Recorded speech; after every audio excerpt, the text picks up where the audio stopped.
Governor Sanwo-Olu inaugurates newly completed library in Lagos State University, Ojo. Senate proposes life imprisonment for defilement of minors. On the fronts, in Ugandan police confirms 46 deaths from multiple road accidents. In sport, Flamengo's head coach expresses confidence in team's ability to defeat France in Under-17 Women's World Cup. Now the details. I am Taiwo Baruwa.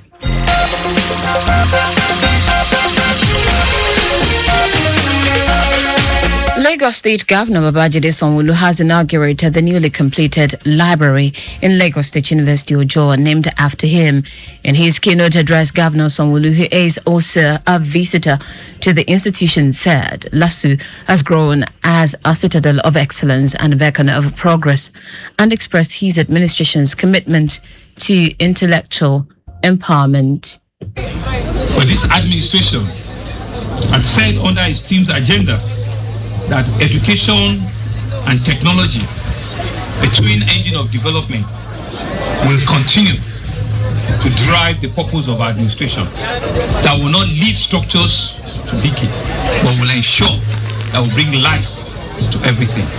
And so in the last 6 years, we've committed more resources than has ever been done to bring this project to completion. We're happy for what LASU is, for what we're doing with our educational sector.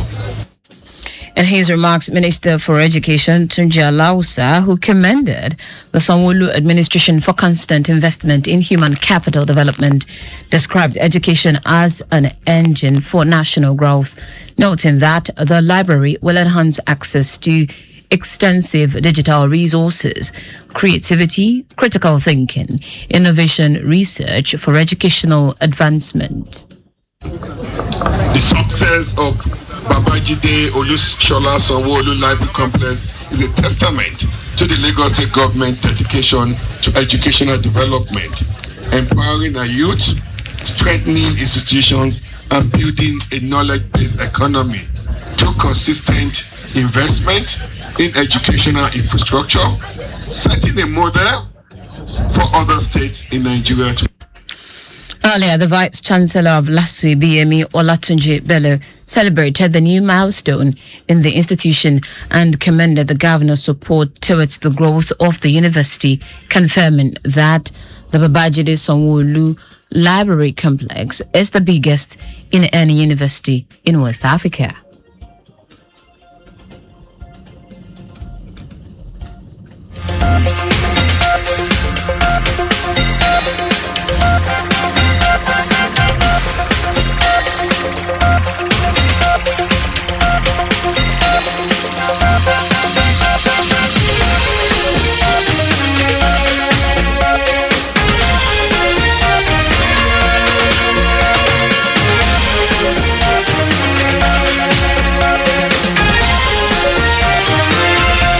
The librarian Obaomi Makinde described the Babajide Sanwo-Olu Library as another milestone in the history of intellectual knowledge, noting that with earnest technology, creativity, and human expertise, the library will be maximally utilized. Our correspondent Adiola Akinele reports that Governor Sanwo-Olu was honored by the Student Union alongside the Vice Chancellor, Ibiyemi Olatunji Bello. Members of the All Progressives Congress APC converged on Victoria Island, Lagos, for a stakeholders meeting to deliberate on how to move the party forward. Speaking at the event, Lagos State Governor Babajide Sanwo-Olu led other party members to lend their support for President Bola Tinubu's re-election in 2027.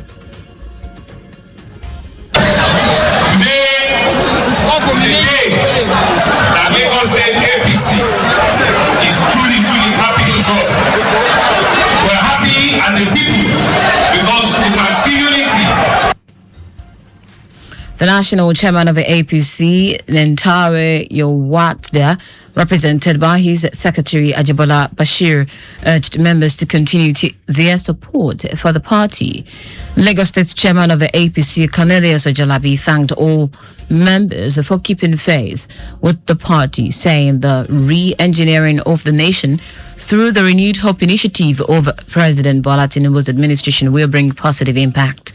Ojalabi, who said the meeting is to reflect on the performance of the party in the last 2 years and how to reach its target, urged Lagos residents to take advantage of the ongoing continuous voter registration to be able to exercise their civic rights in the 2027 general elections. We are who we are because of our love for Lagos and Nigeria, and we continue to be the great center because our loyalty to each other. And thank God for bringing all of us together here today. In his remarks, former Minister of Works Babatunde Fashola called for increased awareness for voter participation in elections while also taking advantage of the demography of young people in the country. The best perhaps to start is to interrogate all of those numbers and see why the turnout is reducing. And that is not work that can be done in this kind of meeting. It is work that will be done by committees, by experts, by members, and another series of meetings that I believe this forum will herald. The event was attended by the Deputy Governor Bafemi Hamzat, former Governor Akinwumi Ambode, Minister of Education Tunji Alausa, National Secretary APC Ajibola Bashir, Lagos State Chairman of the APC Cornelius Ojalabi, Local Government Chairman, Party faithfuls, traditional rulers, among others. The Lagos State Library Board has introduced an e-library aimed at promoting reading culture in the state. Director Ashimio Oyadikpe Amo stated this at a press briefing to highlight the board's activities and achievement under the leadership over the past 7 years. Oyadikpe Amo stated that the board has achieved significant progress with 13 branch libraries across the 5 divisions of the state, now highly functional and serving Lagosians effectively. In the area of ensuring that the board has a solid plan to take off on the library, I've installed solar power and internet at the library board headquarters. Between 2018 till now, the Civil Service Commission has employed some librarians to strengthen the board professional cadre so that we keep on performing our duties efficiently and effectively from time to time. Oyadikpe Amo said his tenure also launched the annual reading advocacy program tagged Lagos Reads, aimed at promoting, facilitating and strengthening the reading culture among students in the state public schools. He stated that each year the state's government allocates funds for the acquisition of books for the 13 branch libraries under the library board. The director emphasized that the board acquires materials covering a wide range of subjects for both junior and adult readers. Oyadikpe Amo commended Governor Babajide Sanwo-Olu, the Commissioner for Tertiary Education Tolani Sule, the Permanent Secretary, Ministry of Tertiary Education, for their unwavering support and commitment to advancing library development in the state.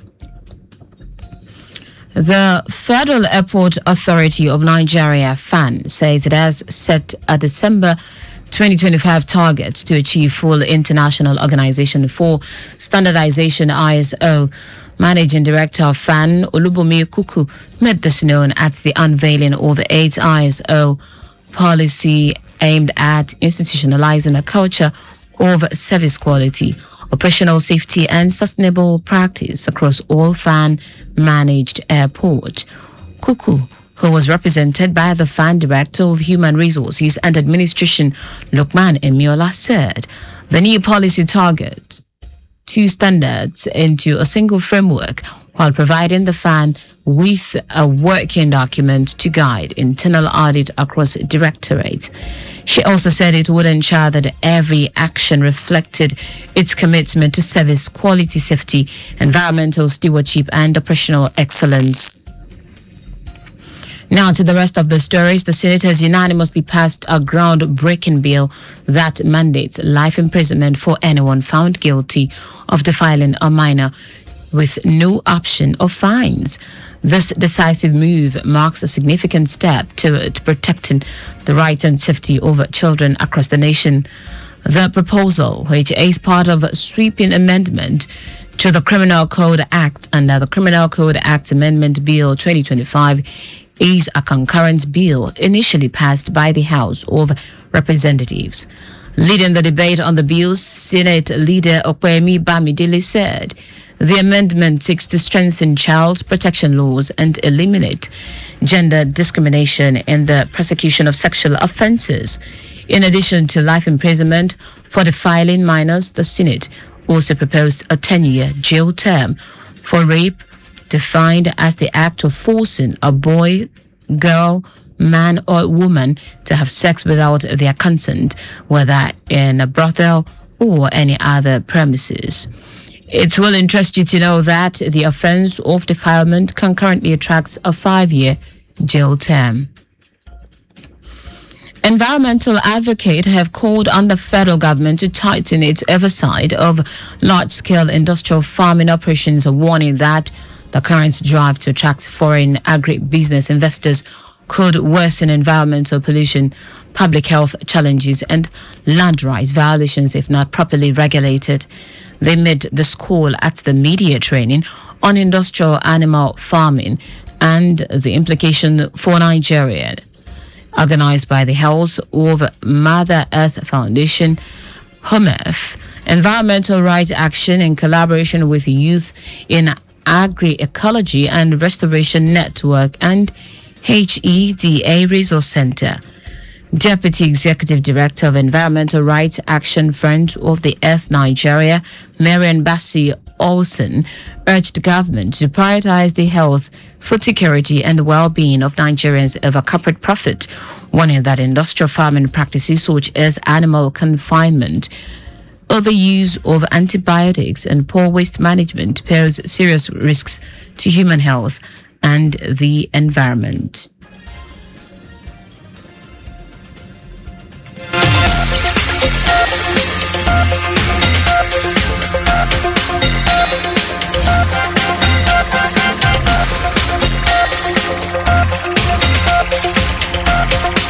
Agroecology is saying, yes, we need to grow food, but in a way that respects the people that plant the food, in a way that respects the people that grow this food, in a way that respects even the people that eat it. That's why we say agroecology in line with food sovereignty, food produced with respect in quantity and quality that I'm used to. I am hungry. I don't want to eat just anything. I want to eat what I am used to. So we are saying agroecology is the bold future of farming. It don't only feed our stomach, but it also helps with the issues of climate change. So agroecology is the answer. Agroecology is the bold future of farming. It's not an alternative. In his presentation, Program Manager at HEDA Resource Center, Mayowa Shobo, called for stronger institutional oversight of industrial farms to prevent exploitation and environmental abuse. We need to ensure that businesses, especially large businesses, comply with environmental standards and regulation as it is across the world. Again, we are for investment, but we want more terms of accountability. On their part, media practitioners commended the organizers while reaffirming that true agricultural progress in Nigeria must align with environmental sustainability, community rights, in-depth research, and public health, and not just economic targets. In foreign news now, Ugandan police say 46 people have died after several vehicles crashed on a major highway in Uganda, revising an earlier death toll of 63. The police say they had mistakenly included victims who were unconscious in their initial fatality count. The crash occurred when two buses traveling in opposite directions met head-on while trying to overtake two other vehicles, a lorry and a car, on the Kampala-Gulu highway. Regional police spokesperson Julius Hakiza said following a fresh update from hospital officials, the victims initially thought to be dead were now receiving treatment following the crash. Hakiza urged motorists to avoid dangerous and careless overtaking, saying this remains one of the leading causes of crashes in the country. In sport now, Flamingo's head coach Bankole Olowokere is confident his team will get a positive result in the second game against France at the 2025 FIFA Under-17 Women's World Cup. This is after the team fell 4-1 to Canada in their opening fixture of the competition. Olowokere claimed he has identified the mistakes from the first game and is working to ensure they are not repeated in the next game. According to him, it is also important that the team works on its concentration. That's it on the news at 10, but just before we go, do not park at or near a road crossing. You can follow us and like all our various social media platforms: X at Traffic Radio 961, Facebook Lagos Traffic Radio 96.1 FM, Instagram Lagos Traffic Radio 961. Subscribe and watch news and programs live on YouTube at Traffic Radio 961. Visit our website on www.trafficradio961.ng. You can also listen to Lagos Traffic Radio 96.1 FM live on My Lagos app for timely updates.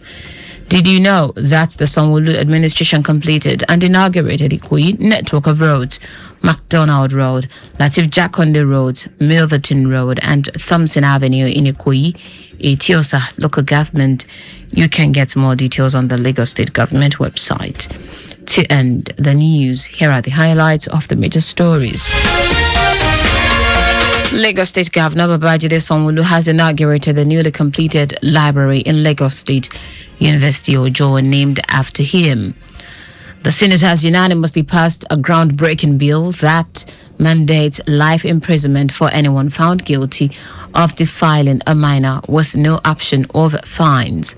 We also told you that Ugandan police confirmed that 46 people have died after several vehicles crashed on a major highway in Uganda, revising an earlier death toll of 63. Finally, in sport, Flamingo's head coach Bankole Olowokere is confident his team will get a positive result in the second game against France at the 2025 FIFA Under-17 Women's World Cup. For contacts with the newsroom, send a message to info@trafficradio961.ng. That ends the news broadcast compiled by Adewale Oloporoku. I am Taiwo Baruwa. Thank you for listening. Good morning.